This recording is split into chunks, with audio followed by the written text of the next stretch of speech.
I was folding my grandson's school uniforms when I heard the suitcase hit the bedroom floor upstairs. The sound echoed through our old Victorian house in Springfield like a gunshot. At 67, I'd learned to trust my instincts about trouble. The same radar that helped me spot cheating students and identify kids who needed extra help was now screaming warnings I didn't want to hear. Sat down Mason's pressed white shirt and climbed the creaking stairs. Craig's bedroom door stood wide open.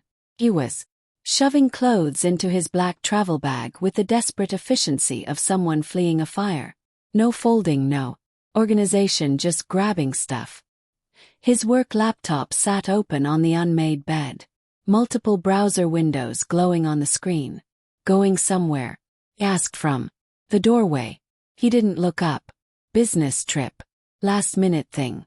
The lie hung in the air between us like smoke. Craig worked tech support for a local computer repair company. They didn't send him on business trips. They barely sent him to the office downtown. For how long? Not sure yet. He grabbed his toiletries from the dresser, knocking over a framed photo of Linda holding newborn Mason.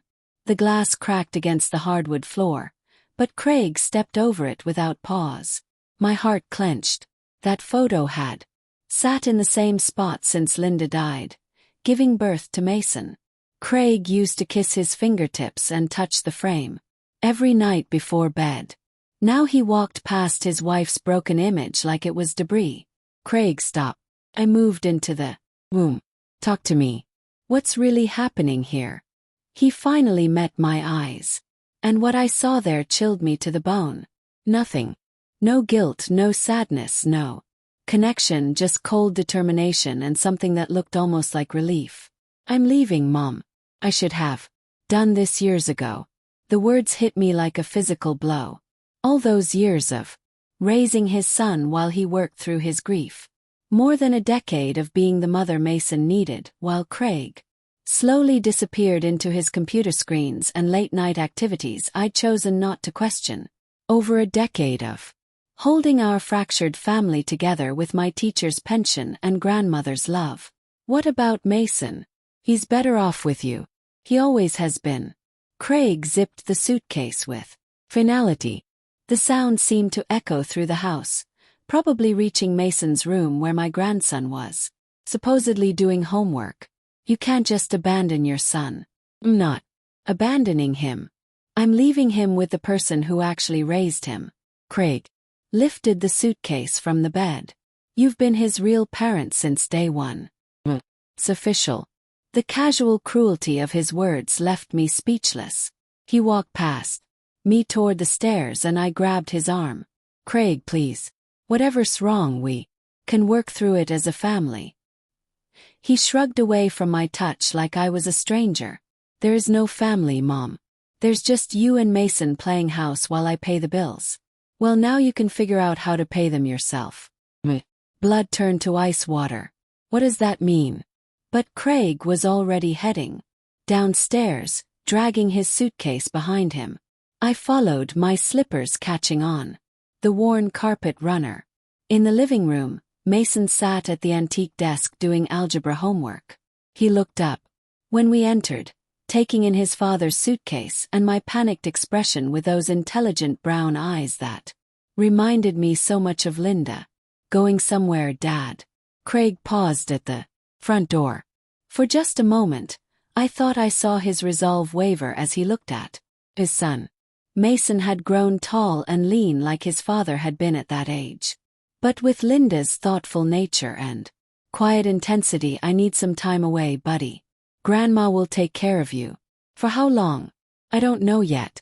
Mason nodded once, like he was filing away information for later analysis. The simple acceptance in my grandson's voice broke my heart. No tears, no protests, no desperate pleas for his father to stay. Just quiet resignation. As if he'd been expecting this moment. Craig opened the front door and October air rushed into our warm house. I'll call when I'm settled. Where are you going? He asked. Somewhere I can breathe again. The door closed behind him with a soft click that somehow sounded louder than if he'd slammed it. Through the window, I watched him load his suitcase into his silver Honda and drive away from the house where his son had lived his entire life. Mason and I stood in the sudden silence of our living room. The grandfather clock in. The corner ticked steadily. The furnace hummed to life. Outside, a car engine faded into the distance. "Is he coming back?" Mason asked. I wanted to lie to protect him from the truth I could see in his father's eyes. But Mason was too smart for comfortable lies. "I don't think so, sweetheart."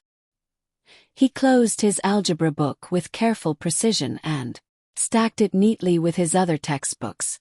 Then he looked at me with an expression I'd never seen before on his young face. "Grandma, don't worry. I'll handle this." The words were so unexpected, delivered with such quiet confidence that I almost laughed. Handle what? He was 13 years old.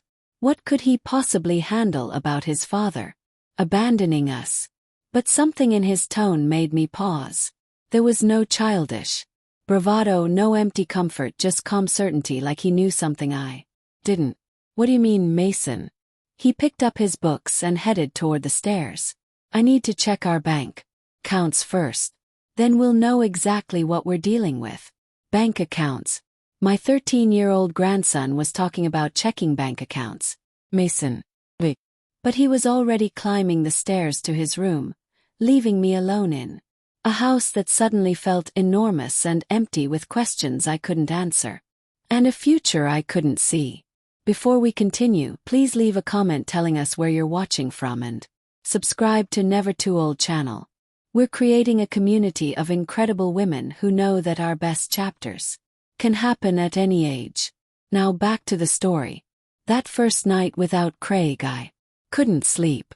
I lay in my bed listening to the house settle around me. Every creak and groan magnified in the darkness. Around midnight I heard it. The soft clicking of computer keys coming from Mason's room. I patted down the hallway in my bathrobe and slippers, pausing outside his door. Light seeped from beneath the frame, and the typing continued with steady, purposeful rhythm, far too focused for a boy who should be sleeping. I knocked gently. "Mason, it's past midnight, sweetheart. Come in, Grandma."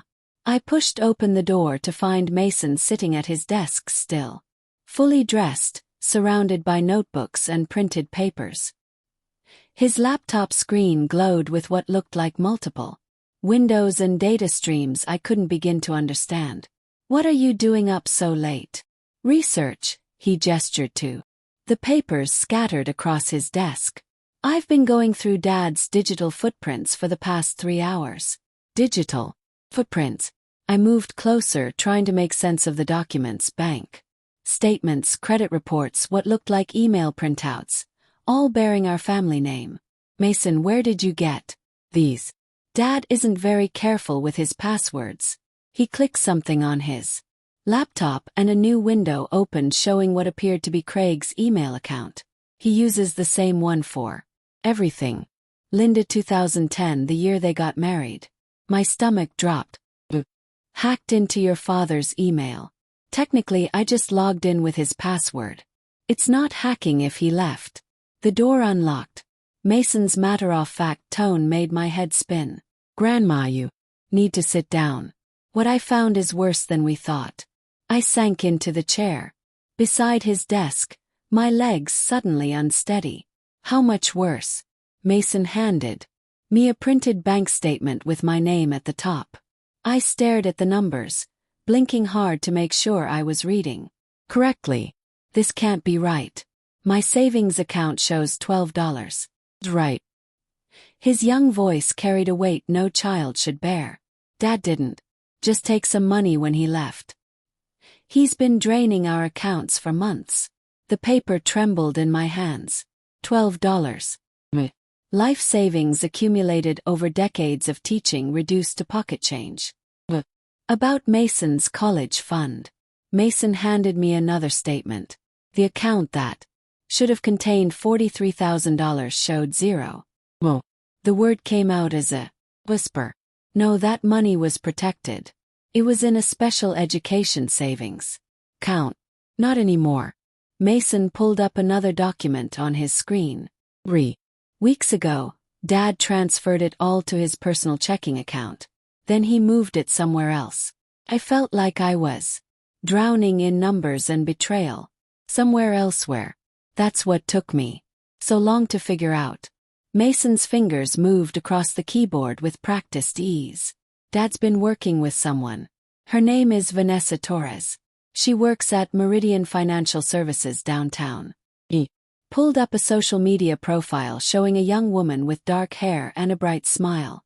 Professional photos, vacation pictures, inspirational quotes about living your best life. She's his girlfriend. More than that, she's been helping him move money around, create new accounts, even apply for loans using our information. Mason's jaw tightened, with an anger that looked startling on his young face. Grandma, they've been planning this for months. The room spun round me. I gripped the edge of Mason's desk, trying to process what he was telling me. What kind of loans? Mason clicked to another document. A $30,000 personal loan using your name and social security number. A $15,000 credit card application using my social security number with a fake age listed as 25. They forged all the signatures. Identity. My own son had stolen my identity and his child's identity to fund his escape with another woman. How do you know all this? I've been watching Dad's behavior for weeks. The secret phone calls, the way he acted when certain emails came in, how he'd quickly close his laptop when I walked into the room. Mason minimized one window and opened another.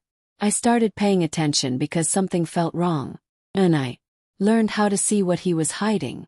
Learned how YouTube tutorials, mostly online forums about computer security. It's not that hard once you understand the basic. I stared at my grandson, this child I'd raised from birth, and realized I'd been living with a stranger while I'd been helping him with homework and packing his lunches. He'd been teaching himself cybersecurity skills. Mason, this is illegal. What they've done to us. No. His voice was calm, steady. That's why I documented everything. Every transfer, every forged document, every fraudulent application. I have proof of all of it. He opened a folder on his desktop labeled Evidence, and my breath caught. Dozens of files, screenshots, bank records, email. Conversations between Craig and Vanessa discussing their plans. They were going to disappear together. Vanessa had been looking at apartments in different cities. They were planning to change their names and start over with our money. Mason's expression shifted to something I'd never seen before. Not anger exactly, but cold satisfaction. Their plans hit a few snags today. Before I could ask what he meant, his laptop chimed with an email notification. Mason glanced at the screen and smiled, a smile that sent chills down my spine. That would be Dad's bank calling about the fraud alert I filed this afternoon. You filed a fraud alert. I filed several things today. Fraud alerts, identity theft reports, complaints to the State Banking Commission. Mason leaned back in his I also sent some very interesting information to Vanessa's employer about her unauthorized access to client accounts. My mouth fell open. Mason, what have you done? Protected us. His voice was matter-of-fact, like he was discussing a school project. Dad thought he could steal from us and walk away clean. He thought we were too trusting and helpless to fight back. The laptop chimed again. Mason glanced at the new email and his smile widened. And that would be confirmation that Vanessa Torres has been suspended from Meridian Financial pending investigation into client account irregularities. Felt dizzy. While I'd been crying myself to sleep and wondering how we'd pay next month's bills, my grandson had been waging digital warfare against the people who'd betrayed us. How did you learn to do all this? The same internet that taught Dad how to commit financial fraud taught me how to stop it. Mason closed his laptop and looked at me directly. Grandma, they didn't just steal our money. They tried to steal our future. Someone had to make sure there were consequences. I looked around Mason's room with new eyes at the organized desk, the neat stacks of evidence, the calm determination of a child who'd been forced to become his own protector. What happens now? Mason stood up and began organizing his papers into careful piles. Now we wait. Dad's accounts are frozen. Vanessa's career is over. And their apartment hunting has stalled since their loan applications keep getting flagged for fraud. He paused, looking younger for a moment, despite everything he'd accomplished. And tomorrow we start figuring out how to get our money back. The next morning, I woke to the smell of coffee and scrambled eggs. I found Mason in the kitchen, fully dressed for school. 2 plates set on our small breakfast table. You cooked breakfast. You need to eat something. And I figured we both needed our strength today. He poured orange juice into my glass with the careful attention of someone much older. Been thinking about our next steps. I sat down, marveling at how normal this felt despite everything that had happened. Mason eating cereal while discussing financial fraud like other kids might talk about their weekend plans. What kind of next steps? Mason pulled out a manila folder and opened it beside his breakfast. I spent the rest of last night digging deeper into Vanessa's background. What I found is going to help us, but it's also pretty disturbing. He handed me a printed document that looked like a police report. Vanessa Torres has been running financial scams for years. This is from when she worked at Premier Investment Services in Toledo before moving here. Scanned the report, my coffee growing cold as I read. Embezzlement, unauthorized access to client accounts, falsified investment statements. She was arrested, charged, but the case was dropped when she agreed to pay restitution and resign. Mason turned to another page. Then she moved here to Springfield and got hired at Meridian Financial. They never checked her background properly. How did you find this? Court records are public information. You just have to know where to look. Mason's tone was matter-of-fact, but I could see the intensity in his eyes. But here's the really interesting part. Vanessa has been stealing from her current clients too. He pulled out more documents, bank statements, investment portfolios, transfer records. Mason, where did you get these? Vanessa uses the same password strategy as Dad. Once I figured out her pattern, I could access her work accounts. He paused, seemingly reading my expression. No. It sounds bad, but Grandma, she's been stealing from elderly people your age who trusted her with their retirement savings. My hands shook as I looked through the evidence. Mrs. Frances Miller, 82 years old, missing $30,000 from her pension account. Mr. Richard Hayes, 74, life savings reduced by half. Page after page of victims. This is horrible. Gets worse. Mason clicked something on his laptop which he'd brought to the breakfast table. Dad knew about all of it. He's been helping her cover her tracks in exchange for help with our money.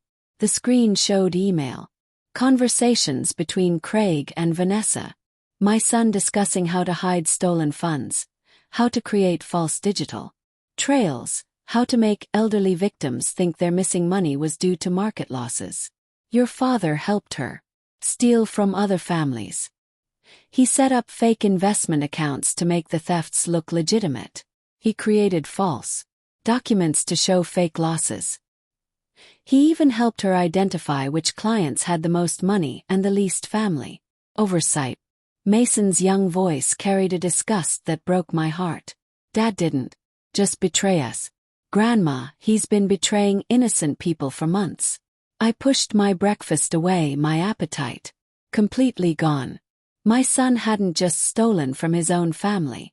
He'd become a predator targeting vulnerable elderly people. How many victims? I've identified 17 so far. Total losses of over $400,000. Mason closed the laptop and looked at me seriously. But I think I can help them get their money back. How? The same way I'm going to help us get ours back. Documented everything. Every transaction, every forged document, every fake account I have proof of. Where all the money went and how they moved it around. Mason stood up and walked to our kitchen window, looking out at the morning sunshine like a general surveying a battlefield. Yesterday I focused on stopping them from doing more damage. Today I start the recovery process. Recovery process. I'm going to contact each victim and provide them with evidence of what happened to their money. Then I'm going to help them file complaints with the proper authorities. He turned back to me, and I'm going to make sure Dad and Vanessa face consequences for every single person they hurt. The determination in his voice was both inspiring and terrifying. My grandson was taking on the responsibility of seeking justice for multiple families, and he was doing it with the calm confidence of someone who knew exactly what he was doing. Mason, this is so much responsibility for someone your age. Doesn't matter when you have the skills and the evidence. He sat back down and reopened his laptop. Besides, someone has to do it. These people trusted Vanessa with their life savings. They trusted Dad to protect their investments. They deserved to know the truth. He pulled up what looked like a spreadsheet with names, amounts, and dates. Mrs. Miller doesn't even know her. Money is missing yet. Vanessa has been sending her fake statements showing gains while actually draining her account. Mr. Hayes thinks he lost money in a bad investment, but really Vanessa just transferred it to her personal account. How will you contact them? Very carefully. I can't just call them and say their financial advisor is a criminal. I need to approach this properly with evidence they can understand and verify independently. Mason clicked to another document. Going to send anonymous packages to each victim. Complete documentation of what happened to their money, instructions for how to report the crimes, and contact information for legal aid. Services that can help them. Anonymous packages. I can't reveal who I am without compromising the investigation, but I can make sure each person gets the information they need to protect themselves and recover their losses. I watched my grandson organize evidence against financial predators with the same methodical care he used to organize his school supplies. What about us? Money. That's more complicated because Dad had legal access to our accounts initially, but the fraudulent loans. Using our identities, that's clearly criminal. Mason pulled up another folder on his screen. I've already filed the paperwork to dispute those loans. The investigation should take a few weeks, but we should be able to get that debt removed from our names and our actual savings. Mason's expression grew more serious. That's going to take longer, but I think I can trace where the money went and prove it was transferred for illegal purposes. If Vanessa goes to prison for the other thefts, we might be able to recover some of our losses through restitution. If she goes to prison, oh, she's definitely going to prison. Mason's voice carried absolute certainty. I have enough evidence to convict her 10 times over. The question is whether Dad will cooperate with authorities or go down with her. Mason closed his laptop and looked at me with those serious brown eyes. Grandma, need you to understand something. This is going to get harder before it gets easier. When the police start investigating, when lawyers get involved, when this becomes public, people are going to ask questions about how a 13-year-old obtained all this evidence. What will you tell them? The truth. That Dad and Vanessa were careless with their digital security, and I was smart enough to document their crimes before they could cover their tracks. He paused. But I need you to be prepared for people to be impressed and scared by what I can do. Are you scared? Mason considered this question with the thoughtfulness that reminded me so much of Linda. No, I'm angry. And anger is more useful than fear when you're fighting for your family. He stood up and gathered his school backpack. Should get to class. I have a chemistry test today and I still need to maintain my grades while I'm taking down financial criminals. The casual way he transitioned from discussing federal crimes to worrying about his chemistry test would have been funny if it weren't so surreal. Mason. He paused at the kitchen door. I'm proud of you and I'm sorry you had to grow up so fast. Didn't grow up fast, Grandma. I just discovered I was already grown up. He smiled. And for a moment he looked like a child I'd raised. Don't worry, we're going to be okay. And so are all the people Dad and Vanessa hurt. After he left for school, I sat in my quiet kitchen, surrounded by evidence of crimes I never could have imagined. My grandson was fighting a war I didn't fully understand, using weapons I couldn't even identify. But for the first time since Craig walked out our door, I felt something besides fear and betrayal. Felt hope. 3 days later I was sorting through bills at the kitchen table when the phone rang. The caller ID showed Craig's number, and my heart jumped despite everything he'd done to us. Hello, Mom. Craig's voice was strained, desperate, in a way I'd never heard before. We need to talk now. Want to talk? Something's wrong. Everything's falling apart and I think someone's targeting me and my girlfriend, Vanessa. I glanced toward the stairs where Mason was supposedly doing homework. The soft clicking of computer keys drifted down from his room just like every evening since Craig left. What kind of targeting? My bank accounts are frozen. The police showed up at my motel asking questions about identity theft. Vanessa got fired from her job and now she's being investigated by the State Banking Commission. Craig's words tumbled out in a rush. Someone knows everything. They have records of things that should be private. Maybe your private things weren't as private as you thought. This isn't a joke. Whoever's doing this, they have access to emails, bank records, even phone calls between me and Vanessa. They sent her boss a complete file documenting every transaction she's ever made illegally. I felt a chill of pride, mixed with concern. Mason had been busy. Craig, maybe this is just consequences. Catching up with you. No, this is coordinated. This is someone with serious computer skills who wants to destroy us. His voice cracked. Mom, I think they might come after you and Mason next. You need to be careful. Irony was almost laughable. Craig warning me to protect myself and Mason from the very person who was actually protecting us. Where are you staying? Motel outside town. Vanessa and I had to use cash because our credit cards aren't working. Craig paused. Mom, I know I screwed up. I know I hurt you and Mason.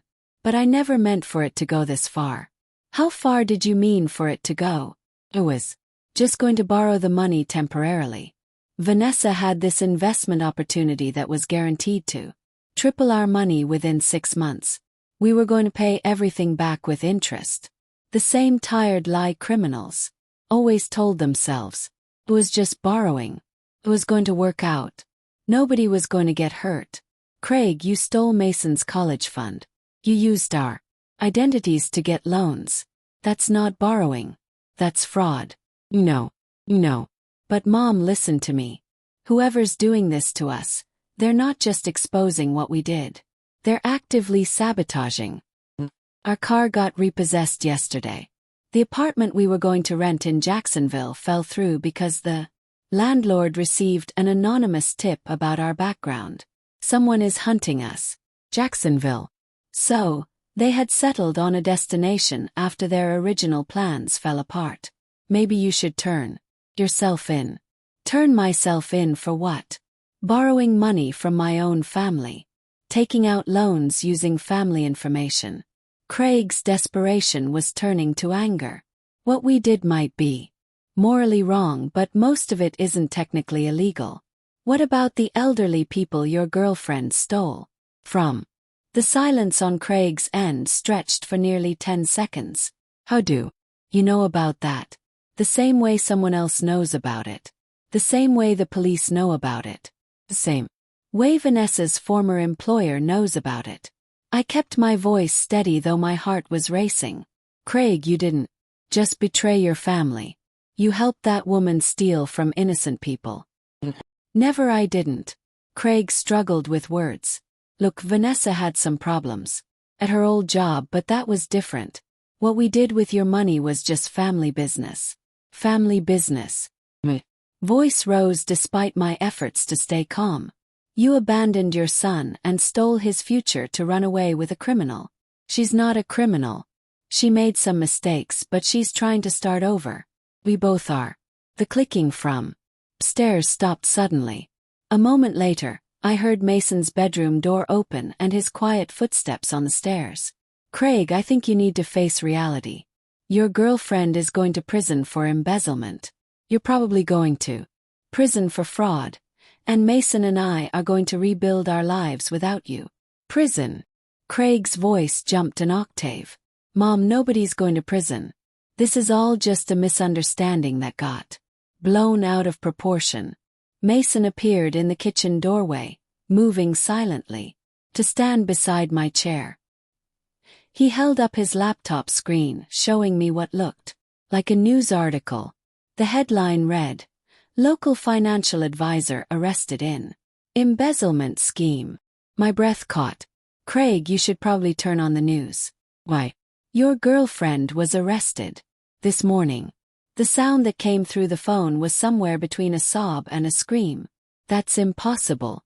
She was just here an hour ago. We were planning our next move. Where is here? The Sunset Motel on Route 9, Room 12. Craig's voice was becoming increasingly frantic. Mom, if they arrested Vanessa, they're going to come for me next. I need help. I need money to get out of. Mason walked to the kitchen counter and picked up a notepad. He wrote something quickly and showed it to me. Keep him talking. Police are 5 minutes away. My heart nearly stopped. Mason had called the police. Craig, running isn't going to solve anything. Running is the only thing that's going to keep me out of prison. Craig's breathing was becoming labored. Please. I know I don't deserve your help, but I'm your son. You raised me. Doesn't that count for something? It counted for something when you were the son I raised. The person on this phone is a stranger who stole from his own child and left us with $12. $12. Craig's voice cracked. Mom, there should be more than that. I didn't take everything. You took everything, Craig. Our savings, Mason's college fund, even Linda's memorial account. Everything. Can pay it back. Once this investigation blows over, I can get another job, make payments, fix everything. How are you going to pay back money you helped steal from 17 elderly people again? Silence. Craig, how do you know the exact number? Mason held up another note. Don't answer.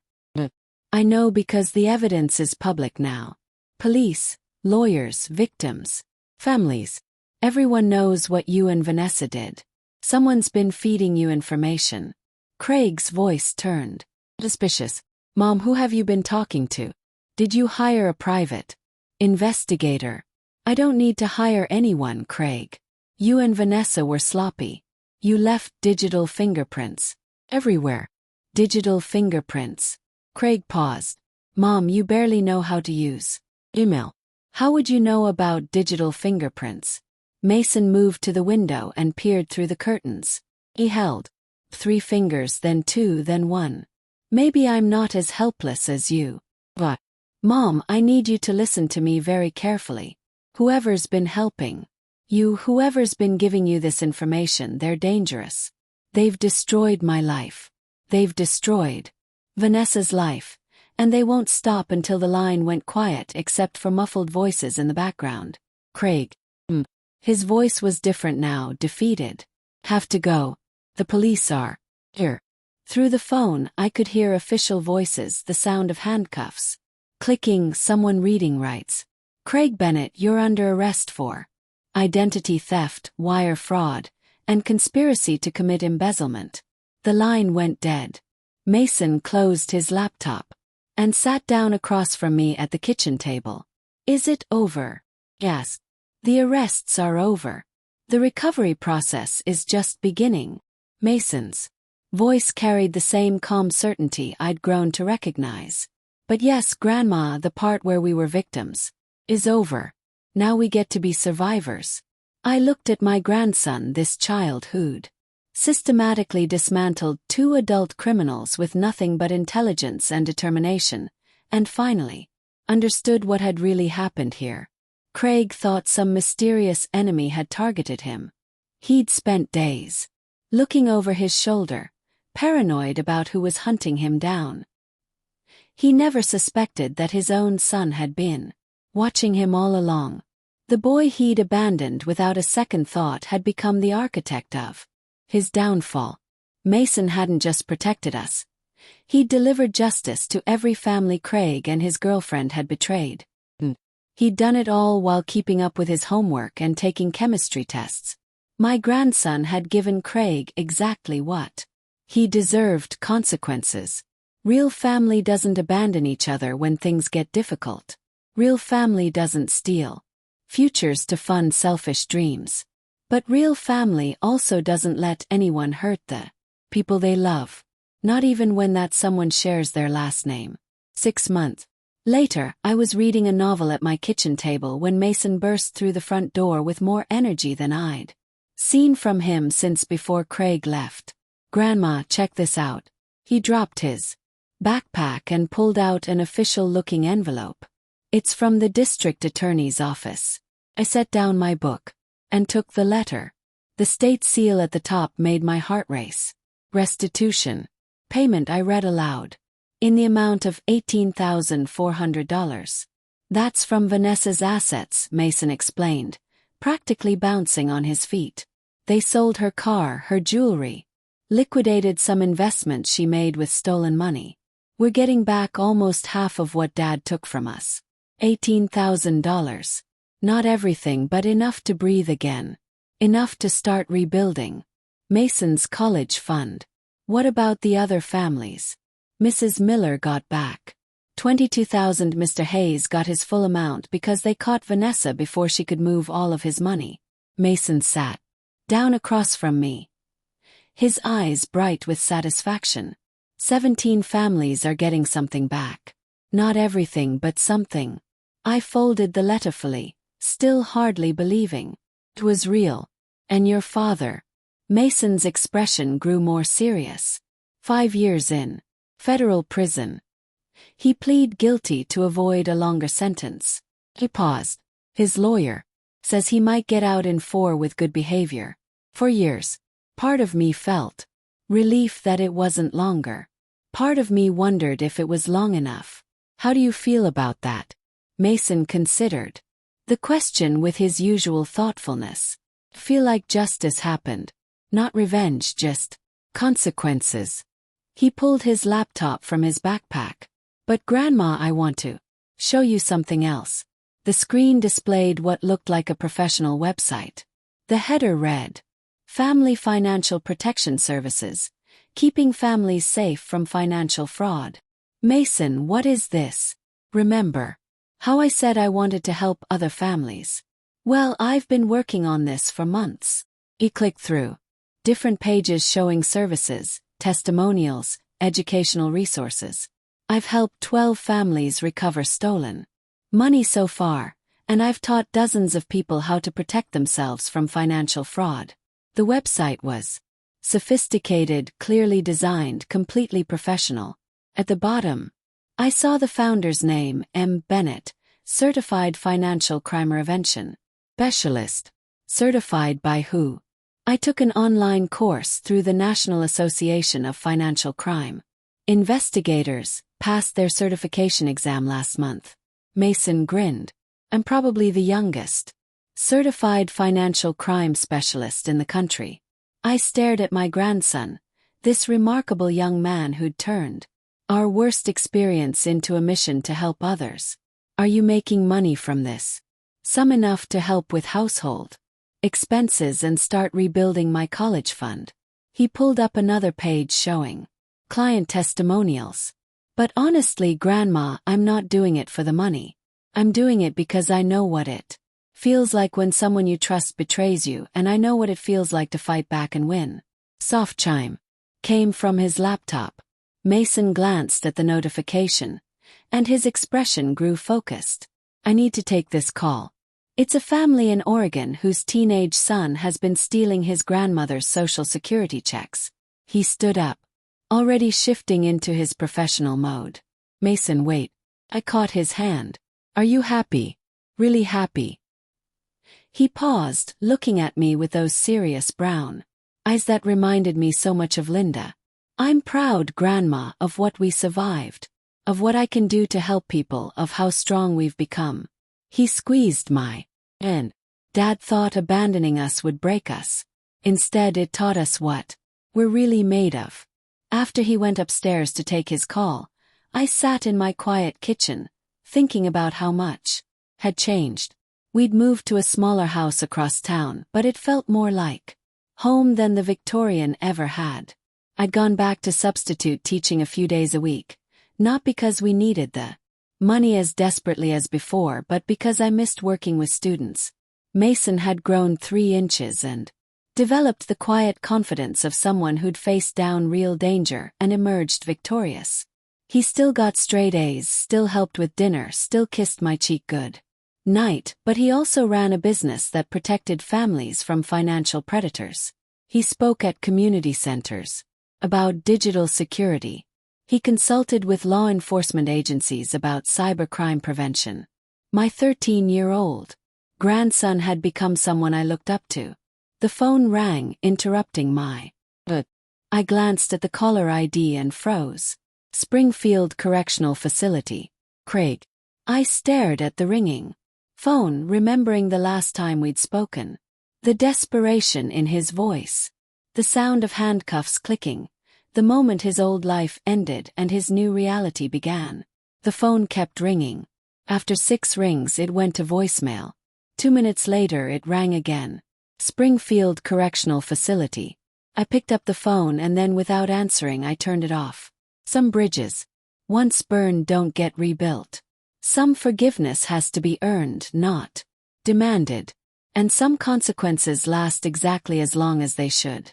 Upstairs, I could hear Mason talking to his Oregon clients, his young voice steady and reassuring as he explained how to document financial abuse and protect vulnerable family members. My grandson had learned that when someone hurts your family, you don't just survive. You make sure they can't hurt anyone else's family either. Smiled.